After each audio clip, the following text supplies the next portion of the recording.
Nakakain na. Opo na, wait lang po.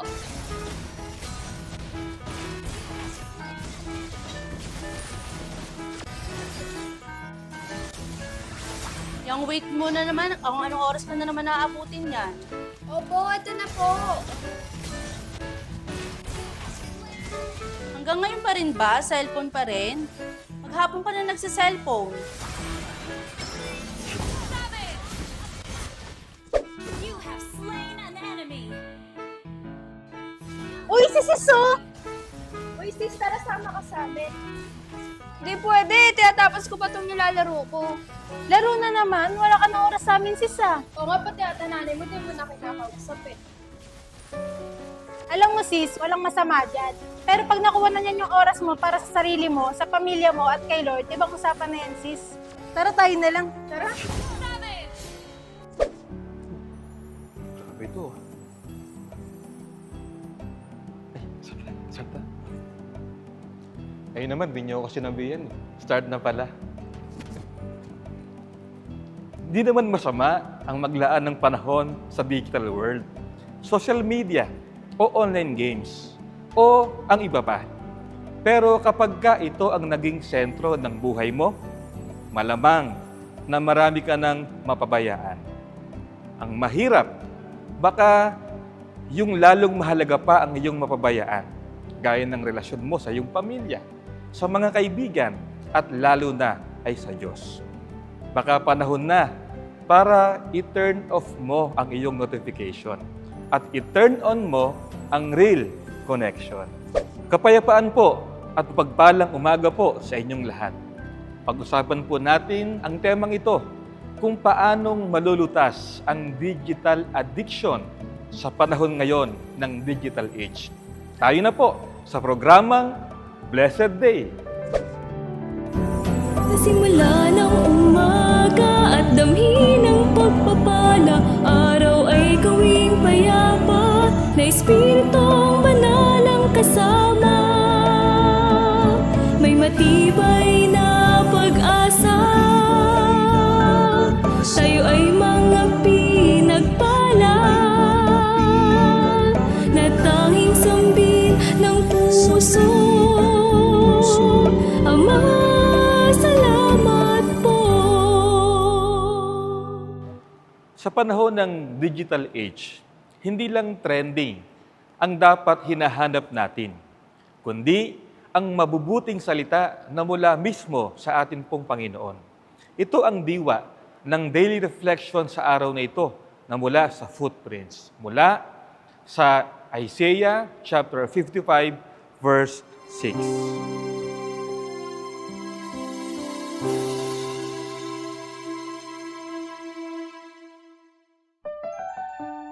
Seek the Lord while he may be found. Call upon him while he is near. Isaiah chapter 55 verse 6. Are you hot or cold in your Christian walk? Lukewarm Christians are not acceptable to God. Let us see the analogy of a thermometer. It is an instrument to determine and measure hotness or coldness of any matter. Let us take the room as an example. The thermometer measures the temperature of the room. The liquid mercury goes up or expands when it is hot and drops when it is cold. The thermometer responds according to the environment. Are we the same as the thermometer? Do we serve the Lord earnestly when life is fair and good, and then neglect our duties when life becomes difficult and hard? It could also be the other way around. If so, we cannot please God. If we constantly and steadfastly do our service to the Lord, always seeking and approaching Him humbly in His throne of grace, He will be there in times of our needs. I urge you to fan the flame of your ministry and feel the presence of the good Lord all the days of your life.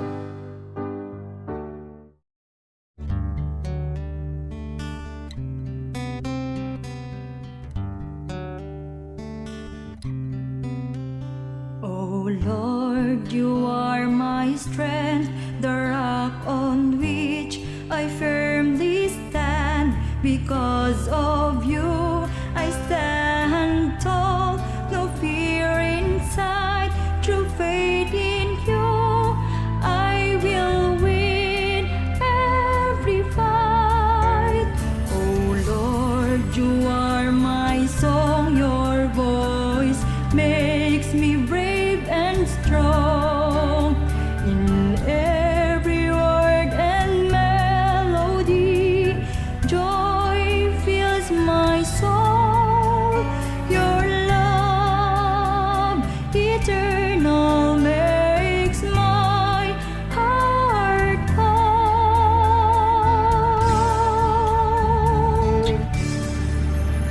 You are my strength and my song. You have become my salvation. You are my hope and my fortress. You're the music that on earth I will serenade. You are my strength and my song. You have become my salvation. Lead us, Lord, reign in our hearts as we share your everlasting love.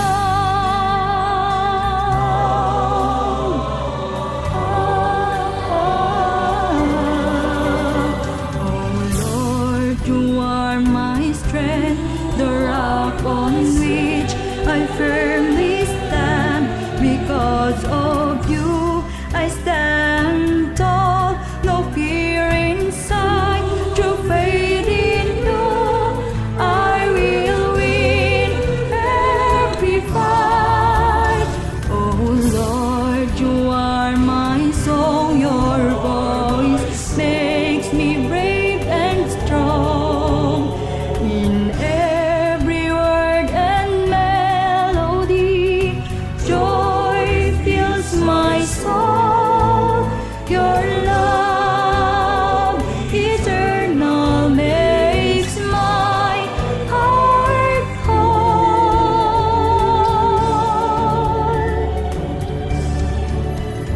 You are my strength and my song. You have become my salvation. You are my hope and my fortress.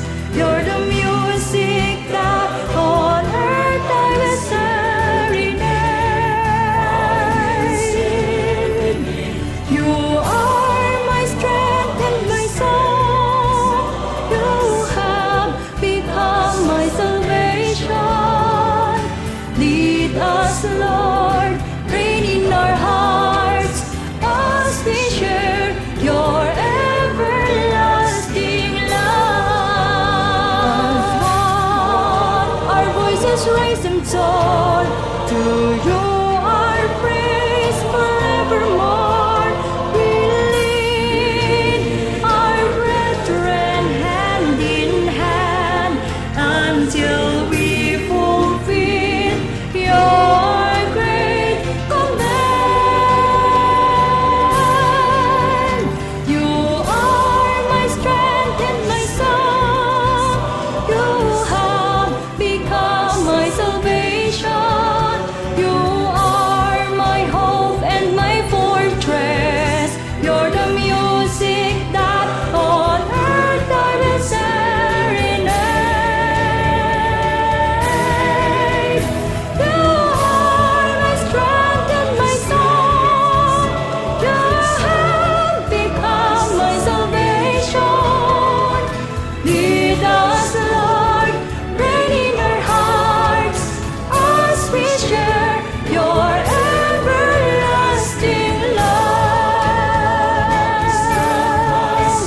Oh Lord, you are my strength and my song. A blessed day to all. Kayo po ay kasalukuyang nanonood ng programang ipinaglilingkod ng Kabanal-Banalang Iglesia ng Diyos kay Kristo Jesus.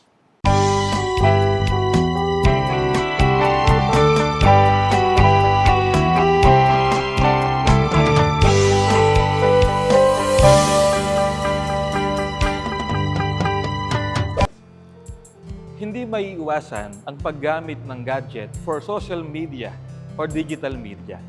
Sa panahon ngayon, ito na ang pangunahing pinagkukunan ng impormasyon ng maraming tao. Dahil dito, ito na ang nagiging source of income ng marami. Hindi rin natin maitatanggi ang masamang epekto nito lalo na sa ating mga kabataan. Ngunit, paano nga po ba natin ito maiiwasan? Yan ang sama-sabang tunghayan sa pagtalakay ng mga kabataan sa paksang epekto ng social media at digital addiction sa kabataan. Sa segment na Youth Worshiping God. Kapayapaan po! Ako po si Ashley Zainty Layugan. Ating tatalakayin sa araw na ito ang epekto ng social media at digital addiction sa mga kabataan. Samahan niyo po kami sa pagtatanghal na ito ng Youth Worshiping God.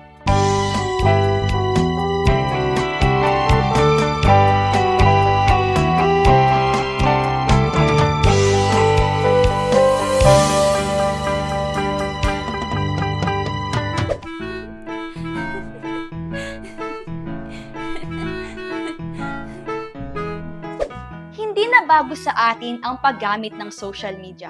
Mula sa Instagram, TikTok, Facebook, Twitter, at iba pang social media account. Parte na ito ng araw-araw nating ginagawa, gaya na lamang ng pag-i-scroll habang naghihintay ng sasakyan o kay habang nagpapahinga. Sa pag-aaral, pagtatrabaho, o maging habang tayo nakikipagkwentuhan lamang. Pero, ano nga ba ang mga epekto sa atin ng labis na paggamit ng social media? Lalong-lalo na sa mga kabataan ngayon. Paano ito nakakaapekto sa ating kalusugan, relasyon, emosyon at academic performance?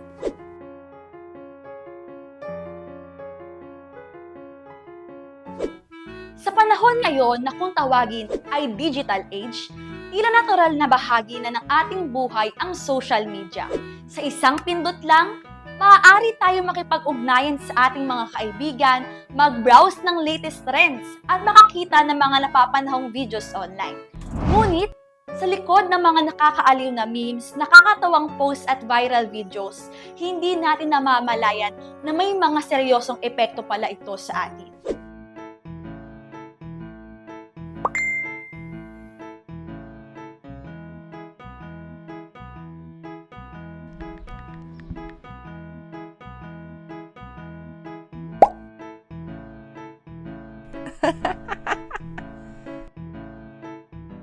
Ang labis na paggamit ng social media ay nagiging sanhi ng isang phenomenon na tinatawag nating digital addiction. At gaya ng ibang addiction, ito ay posibleng magdulot ng masamang epekto sa atin. Ito ay maaaring makaapekto sa ating physical health, mental health, social relationships, at maging sa ating pag-aaral. Narito ang epekto ng labis na paggamit ng social media sa ating mental health. Anxiety, depression, at stress. Ano ang naging epekto sa iyo ng social media? Minsan po maganda, minsan po hindi. Kasi yung social media po nakakatulong po sa akin sa pang-araw-araw. Pero minsan po doon po nakukuha yung stress. Nakaka-stress po, lalong-laro na po sa mga napapanood ko pong mga nagsasakitan, nagmumurahan. Tapos yung ibang tao po ginagamit mo para lang po magkapera po sila. Ayun po yung doon po ako nai-stress. Sa social media, parang lahat sila perfect. Nakakaramdam ako ng anxiety kasi parang hindi ko kayang i-meet yung expectation nila. Totoo, ang social media ay maaaring magdulot ng pressure. Ang patuloy na comparison sa ibang tao ay nagiging sanhi ng anxiety at depression. Gayun din ang impluwensya ng social media sa standards ng buhay natin. Tila baga hindi na tayo nakokontento sa mga bagay na meron tayo. Gaya na lamang ng, dapat physically fit ako, dapat hindi ako umitim, dapat palagi maganda yung mga photos na ina-upload ko. Kung ang ating feed ay puno ng mga filtered photos at posts patungkol sa perfect life madalas, tayo mga kabataan ay nahihirapang tanggapin ang ating sariling imperfection. Kaya nagdudulot ito ng anxiety, depression, at stress na nakakaapekto sa ating mental health. Ayon sa mga pag-aaral, ang mga kabataang sobrang exposed sa social media ay may mas mataas na risk sa pagkakaroon ng mental health issues tulad ng anxiety at depression. Bilang resulta, maraming kabataan ang nakakaramdam ng loneliness at burden kahit na may libo-libong online friends. Kaya kung nape-pressure tayo sa mga nakikita natin sa ating newsfeed dahil wala pa tayo ng mga ganung bagay, tandaan natin ang sinabi ni Apostol Pablo sa Philippians chapter 4 verse 6. Don't worry about anything, but pray and ask God for everything you need, always giving thanks for what you have. Maging masaya tayo sa mga bagay na ibinibigay sa atin ng Diyos. Hindi rin naman tayo pinagbabawalan ng mangarap. Huwag lang natin kakakalimutan na magkaroon ng kakontentuhan sa buhay. Higit sa ano pa mang bagay, hindi ba't mas mainam na i-flex yung mga blessings ni Lord sa atin? Hindi para ipagmayabang kung anong meron tayo, kundi para maging inspirasyon iyon sa mga makakakita o makakabasa. Sa pamamagitan ng purposeful posting, we could enlighten someone's heart and we might also be the reason for them to achieve their peace of mind. According to Philippians chapter 4 verse 7, and because you belong to Christ Jesus, God's peace will stand guard over all your thoughts and feelings. His peace can do this far better than our human minds. Ano naman ang epekto nito sa ating kalusugan o physical health? Una, maaari itong makaapekto sa ating mga mata. Kapag matagal tayo nakatutok sa screen ng ating mga gadget, pwede itong magdulot ng digital eye strain na maging sanhi ng paglabo ng ating mga paningin, pagkatuyo ng mata at madalas sa pagsakit ng ulo. Ikalawa, ang kakulangan sa ehersisyo. Kapag sobra ang oras sa paggamit ng gadget, kulang tayo sa galaw.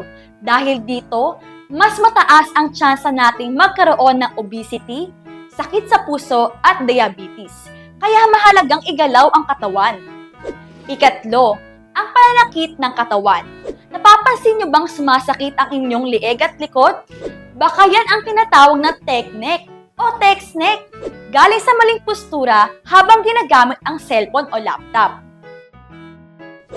Isang epekto pa nito sa ating katawan ay ang katamaran. Nawawala na tayo sa focus at nagiging kampante na walang ginagawa. Nagiging irresponsible sa lahat ng bagay.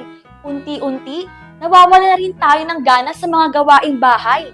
Habang palagi tayo nakaupo o nakahiga gamit ang gadgets, nasasanay ang ating katawan sa hindi pagkilos. Ang resulta, tamad gumalaw, tamad mag-ayos, tamad maligo, tamad kumain, tamad sa lahat.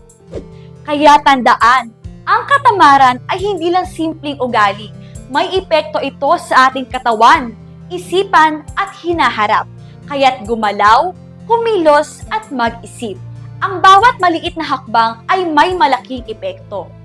At syempre, huwag din natin hayaan ang ating kalusugan. Alagaan natin ang ating katawan.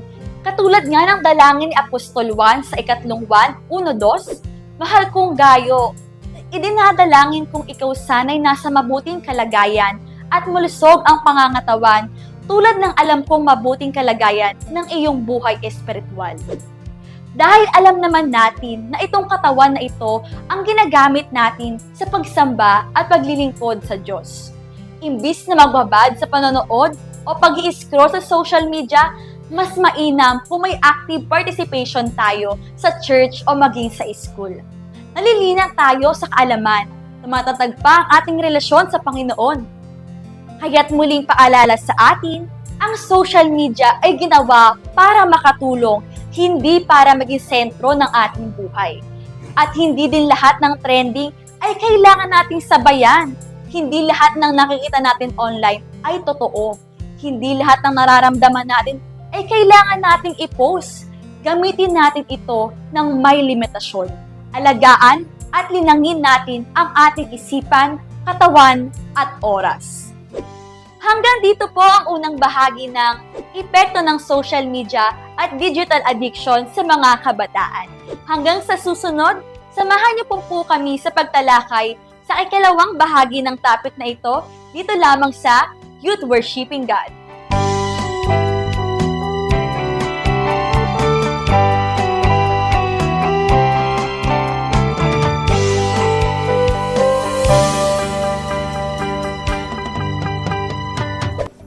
Umabot ka ba dito?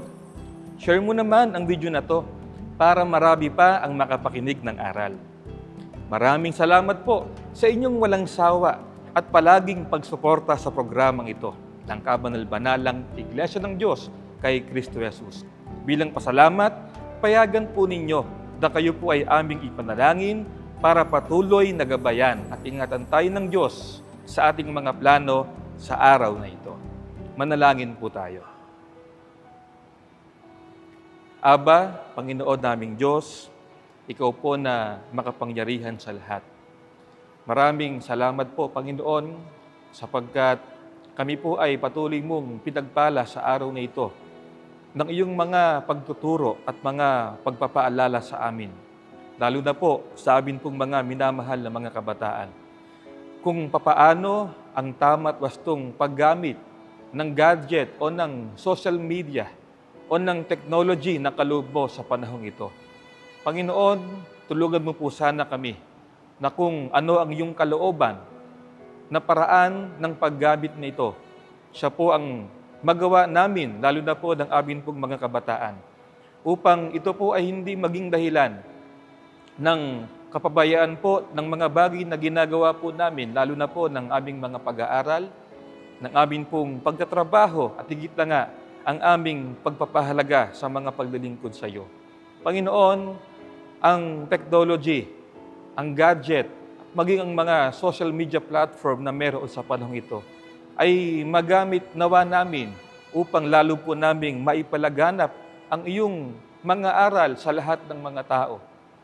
Upang sa ganito, Panginoon, lalong maging mabilis at lalong maging marami po ang taong makaunawa ng iyong mga banal na kalooban upang maglingkod at sumamba sa iyong dakilang pangalan. Hindi po namin nakakalimutang ipanalangin sa iyo ang lahat ng amin pong mga gawain sa araw na ito. Sana po ay pagpalain mo po kami, Panginoon. Pagpalain mo po ang mga minamahal naming kabataan na sa araw na ito ay tutungo sa kanilang mga paaralan.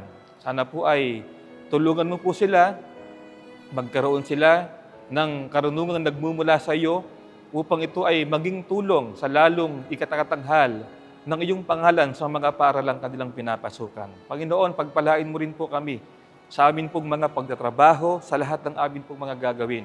Ang iyong pamamatnubay at pag-iikat nawa, ang lagi naming maranasan sa buong maghapon na ito. At higit sa lahat, ang iyong pong banal na kapayapaan ang siyang maghari sa amin pong mga kalooban. Ang lahat po ng mga bagay na ito, magalang po naming hinihiling sa iyo at idinadalangin sa pangalan mong Diyos, Kristo Jesus, ikaw po na aming dakilang tagapagligtas. Amen. Maraming salamat po sa inyong pagtangkilik sa palatuntunang ito ng Kabanal-Banalang Iglesia ng Diyos kay Kristo Jesus. Kung nais po ninyong mapanood ng iba pa naming programa, mag-subscribe sa ating YouTube channel na The Most Holy Church at bisitahin ang aming Facebook fanpage na MHC Media. Upang lubos po ninyong makilala ang Kabanal-Banalang Iglesia ng Diyos kay Kristo Jesus, bisitahin ang ating official website na www.mostholychurch.com. Para naman po sa inyong katanungan, prayer request, o libreng Bible study sa inyong tahanan, i-post lamang ang kahilingan sa comment section ng programang ito. Maaari din po kayong tumawag o mag-text sa mga sumusunod na numero. Sa Smart o Talk and Text, 0909-555-5009. Sa Globe o TM, 0926-383-0454. Sa Dito SIM, 0991-419-2027. At sa landline, 8255-6949 o 8553-0946. Maraming salamat po.